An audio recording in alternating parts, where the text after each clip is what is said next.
TKR inspired में आपका स्वागत है। कल्पना कीजिए कि एक ऐसा व्यक्ति जिसके उपस्थित मात्र से ही सामने वाले के भीतर एक अजीब सा भय और सम्मान दोनों एक साथ जाग उठते, जिसकी आंखों में देखकर लोग अपने फैसलों पर दोबारा सोचने लगे, जिसे शब्द तलवार से ज़्यादा धारदार हो जा रहे, जिसकी चुप्पी तूफान से ज़्यादा खतरनाक हो। ऐसा व्यक्ति न ऊंची आवाज़ में बोलता है, न ही भीड़ में अपनी ताकत दिखाता है, फिर भी उसकी मौजूदगी ही लोगों को भीतर तक हिला देती है। यही असली शक्ति है, यही असली खतरनाक होता है। आचार्य चाणक्य कहते हैं कि दुनिया में सबसे बड़ी ताकत शारीरिक बल नहीं बल्कि मानसिक प्रभुत्व है। जो व्यक्ति दूसरों के मन पर नियंत्रण कर लेता है वह बिना युद्ध लड़े ही विजय प्राप्त कर लेता है। जो व्यक्ति अपने विचारों, निर्णयों और आत्मविश्वास से ऐसा प्रभाव पैदा कर दे कि लोग उससे बिना कोई बड़ा निर्णय लेने से पहले 100 बार विचार सोचे और वास्तव में खतरनाक कहलाता है। बहुत समय पहले की बात है, तक्षशिला के गुरुकुल में एक ऐसा शिष्य पढ़ता था जो बुद्धिमान तो था लेकिन भीतर से कमजोर था। वह हमेशा दूसरों की राय पर निर्भर रहता, किसी भी निर्णय को स्वयं लेने से डरता और हर काम में संदेह। उसे लगता था कि अगर उसने गलत फैसला लिया तो लोग उसका मजाक उड़ाएंगे, उसकी आलोचना करेंगे और वह अपना अपमानित करेंगे। यही डर की सबसे बड़ी कमजोरी थी। एक दिन आचार्य चाणक्य ने उसे बुलाया और पूछा, तुम्हें सबसे ज्यादा किस बात का भय लगता है? शिष्य ने झुककर उत्तर दिया, गुरुदेव, मुझे लोगों की सोच से डर लगता है। मुझे भय लगता है कि लोग मेरे बारे में क्या कहेंगे, मैं गलत सिद्ध न हो जाऊं। इसी डर में कोई बड़ा निर्णय नहीं ले पाता। चाणक्य मुस्कुराए, उनकी मुस्कान में करुणा भी थी और कठोर सत्य भी था। उन्होंने कहा, तुम्हारी यही सोच तुम्हें जीवन भर कमजोर बनाए रखी है। जो व्यक्ति दूसरों की राय से डरता है वह कभी स्वयं का निर्माण नहीं कर सकता। यह याद रखो, दुनिया उन्हीं का अनुसरण करती है जो अपने निर्णयों की जिम्मेदारी स्वयं लेते। फिर उन्होंने एक नई कहानी सुनाई। एक छोटे से राज्य में 2 भाई रहते थे। बड़ा भाई अत्यंत शक्तिशाली परंतु निर्णय लेने से कमजोर। छोटा भाई शारीरिक रूप से सामान्य था लेकिन उसका आत्मविश्वास अधिक था।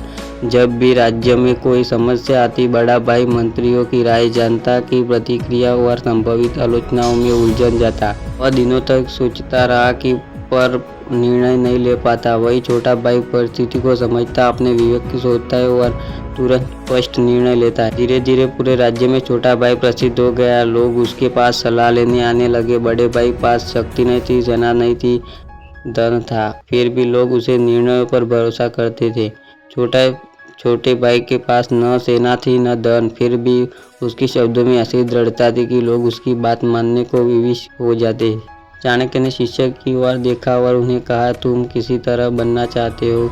उसे बड़े भाई की तरह जिसके पास सब कुछ होते भी निर्णय लेने की हिम्मत नहीं थी, या छोटे भाई की तरह जिसकी मानसिक क्षति ने उसे महान बना दिया? शिष्य ने बिना सोचे उत्तर दिया, मैं छोटे भाई की तरह बनना चाहता हूँ गुरुदेव। चाणक्य बोले, तो फिर सबसे पहले अपने भीतर के डर को मारो। जब तक तुम्हें यह भय रहेगा लोग क्या सोचेंगे, तब तक तुम कभी खतरनाक नहीं बन पाओगे। उन्होंने आगे कहा, खतरनाक बनने का अर्थ क्रूर बनता नहीं, इसका अर्थ यह इतना सक्षम, इतना दृढ़ और इतना स्पष्ट बन जाता है कि लोग तुम्हारी परिस्थिति में उपस्थिति में लड़ के निर्णय लेने से डरे।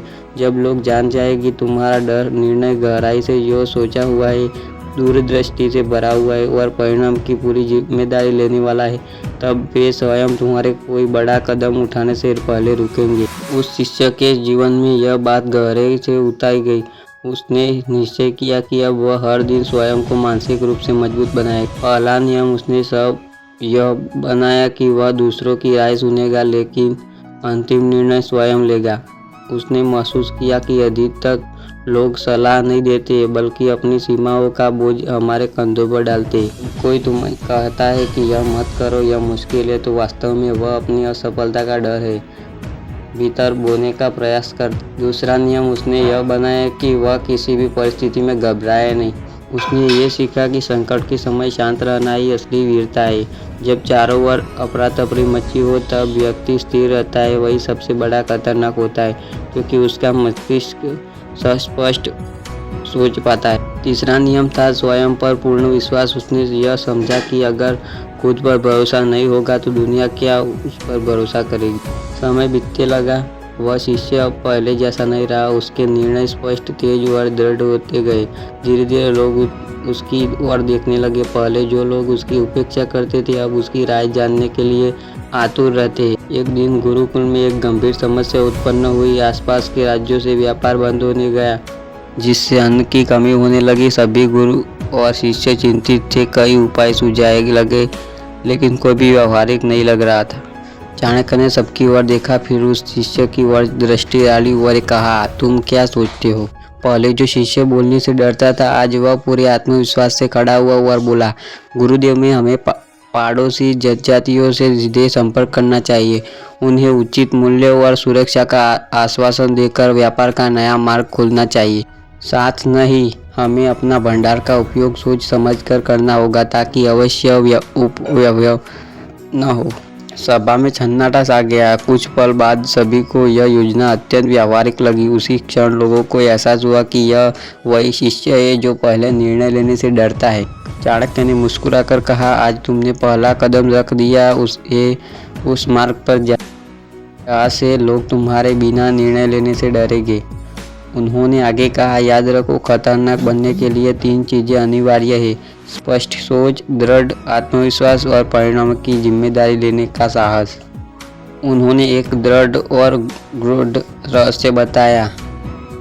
जब लोग जान जाते हैं कि तुम अपने फैसलों के परिणामों से भागते हो, बल्कि उन्हें भी स्वीकार करते हो, तब वे लोग हल्के में लेना बंद कर देते हैं।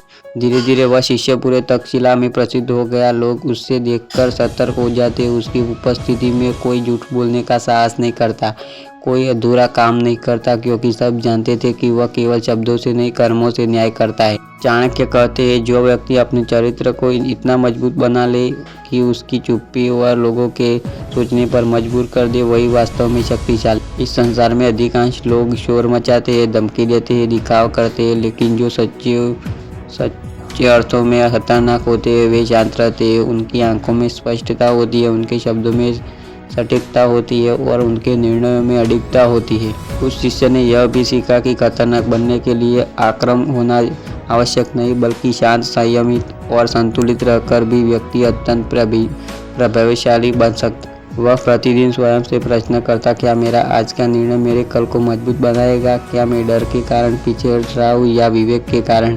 क्या मैं दूसरों की अपेक्षाओं पर जी रहा हूँ या अपने सिद्धांतों पर?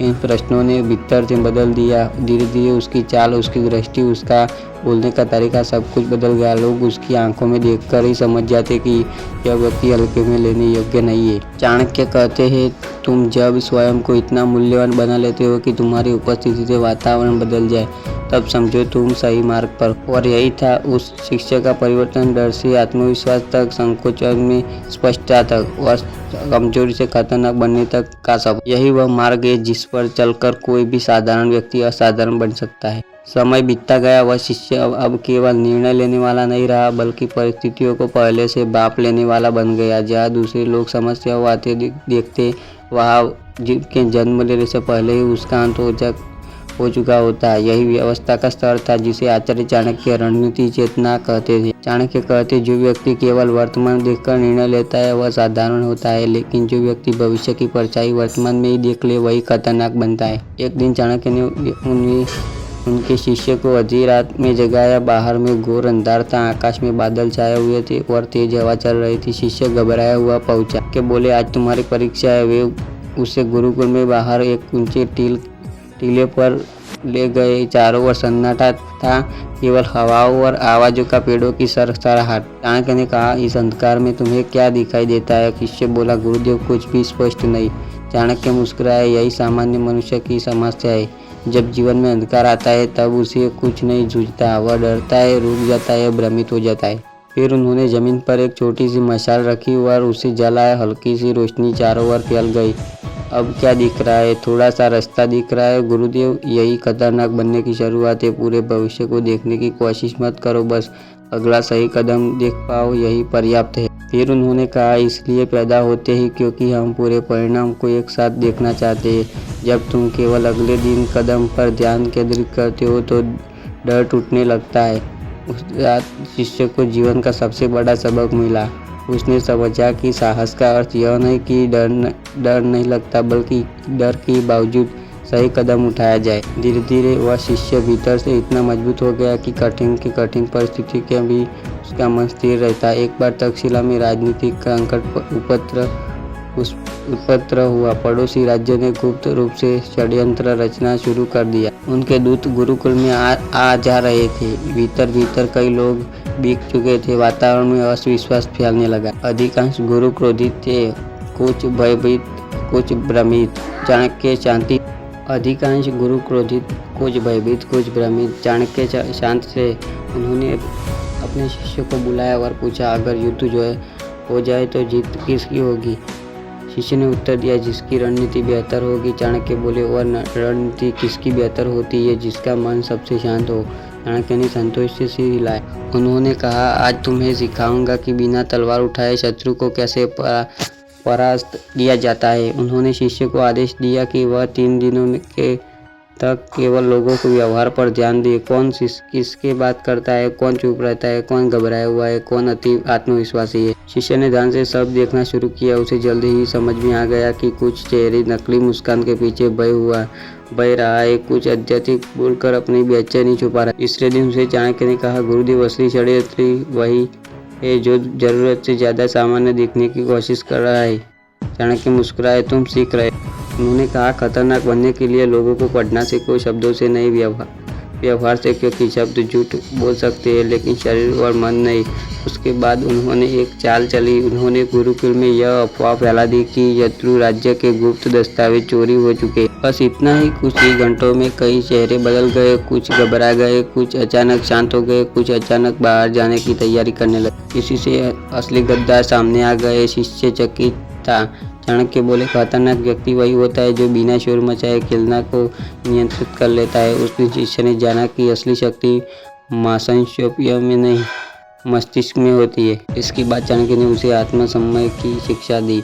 उन्होंने कहा, अगर तुम क्रोध में आकर निर्णय लोगे तो शत्रु तुम्हें नचाएगा, और तुम लालच में निर्णय लोगे तो दुनिया तुम्हें खरीद लेगी। लेकिन अगर तुम संयम में रहकर निर्णय लोगे तो इतिहास तुम्हें पूछेगा।